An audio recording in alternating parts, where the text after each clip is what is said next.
এই কপি কত করে জোড়া? 320। ব্রিটিশ আমলের পুরনো ঐতিহ্যবাহী গ্রামীণ হাট বেলাবু বাজার। এটি বাংলাদেশের নরসিংদী জেলার বেলাবু উপজেলা জনপদে আড়িয়াল খাঁ নদীর তীরে অবস্থিত।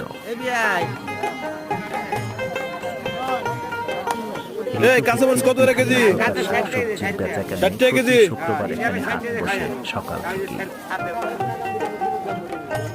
টমেটো কত কেজি ভাই? এই অঞ্চলের বেলি দোআঁশ মাটি খুবই উর্বর।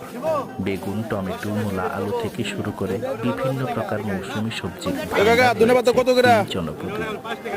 সবটি কত? আশেপাশের গ্রামের ক্ষেত থেকে বিভিন্ন প্রকার সবজি